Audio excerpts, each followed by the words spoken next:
Hi అండి అందరికీ. అందరు ఎలా ఉన్నారు? నేనైతే చాలా చాలా బాగున్నాను. మీరు ఎలా ఉన్నారో కింద కామెంట్ చేయండి ఫ్రెండ్స్. మీరు ఎవరైనా ఫస్ట్ టైం మన ఛానల్ చూస్తుంటే ఛానల్ సబ్స్క్రైబ్ చేసుకోండి, వీడియోస్ లైక్ చేయండి, షేర్ చేయండి. ఈరోజు నేను ఎంతో హెల్దీ అయిన పల్లి చిక్కీ చూపిస్తున్నానండి. అది కూడా క్రష్ పల్లి చిక్కీ. చాలా హెల్దీగా ఇంట్లోనే చేసుకోవచ్చు. నేనైతే 2 కప్పుల పల్లీలు తీసుకున్నాను. మీకు కావాలంటే 1 కప్ అయినా తీసుకోవచ్చు. ఇవి మంచిగా లో ఫ్లేమ్లో ఫ్రై చేసుకోవాలి. చిన్న మంట మీద ఫ్రై చేసుకుంటేనే పప్పు లోపల దాకా ఉడుకుతుంది, చాలా బాగుంటుంది.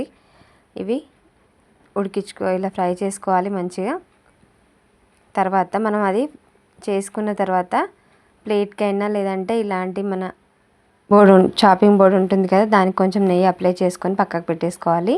తర్వాత చూసారా పప్పు ఇలా పొట్టు ఊడి చిన్న రావాలి. వాటిని తీసుకొని పొట్టంతా పోయేలాగా ఇలా తీసేసుకోవాలి. తర్వాత దాన్ని మిక్సీ పెట్టేసుకొని పొడి పొడిగా చేసుకోవాలి. మరి మొత్తం పౌడర్లా కాకుండా కొంచెం క్రష్ లాగా చేసుకుంటే సరిపోతుంది పల్సిచ్చుకుంటూ. తర్వాత నేను బెల్లంలో కొంచెం నలకలు ఉంటే కొంచెం వాటర్ వేసి కరిగించుకున్నాను. తర్వాత స్టవ్ మీద ఉడికించుకోవాలి. ఇది మనకి ఉండ కట్టలాగా చూసుకోవాలి. గట్టిగా ఇలా గట్టి పాకం వస్తుంది కదా, అలా వచ్చేటట్టు చేసుకోవాలి. చెక్ చేసుకుంటూ ఉండాలి. కొంచెం పాకం ముదురుతూ ఉంటే చేదొచ్చేస్తుంది.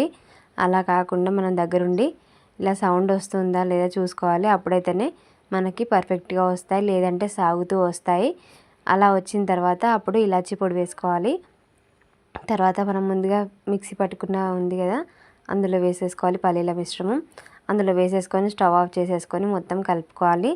తర్వాత మనం ముందుగా చాపింగ్ బోర్డ్కి రాసుకున్నాం కదా నెయ్యి, దానికి మొత్తం అప్లై చేసేసుకోవాలి. ఇలా మొత్తం ఈవెన్గా చేసుకొని ఇలా చపాతీ కర్రకి కొంచెం ఆయిల్ అప్లై చేసుకొని ఇలా మనం కొంచెం మందంగా చేసుకొని సాఫ్ట్గా ఈవెన్గా చేసుకోవాలి. అప్పుడు మనకి చక్కగా వస్తాయి.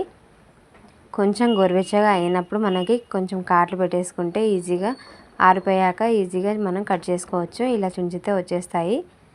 చూసారా, ఇలా ఈవెన్గా చేసుకున్న తర్వాత చాక్తో కొంచెం గోరువెచ్చగా అయినప్పుడు ఇలా కాట్లు పెట్టేసుకోవాలి. అది ఆరిన తర్వాత మనకి ఈజీగా వచ్చేస్తూ ఉంటుంది. ఇది మనం బెల్లంతో చేస్తాం కాబట్టి చాలా హెల్దీ అండి. ఇవి పల్లీల చక్కెరతో కూడా చేసుకుంటారు, అది మరొకసారి చూపిస్తాను. చక్కెర కంటే బెల్లం హెల్దీ కదా. ఇలా చేసేసుకొని ఈజీగా ఇలా వచ్చేస్తాయి. కొంచెం ఆరిపోతే మనకి ప్లేట్ కంటే ఇలా చాపింగ్ బోర్డ్కి పెట్టేసుకుంటే ఈజీగా వచ్చేస్తాయండి. చూసారా ఎంత చక్కగా ఉన్నాయో. అన్నిటినీ తీసేసుకొని మనం ఒక డబ్బాలో స్టోర్ చేసుకుంటే 15-20 డేస్ పాటు ఉంటాయి. మనకి అంత టైం కూడా ఇవ్వరు పిల్లలు, అంత టేస్టీగా ఉంటాయి.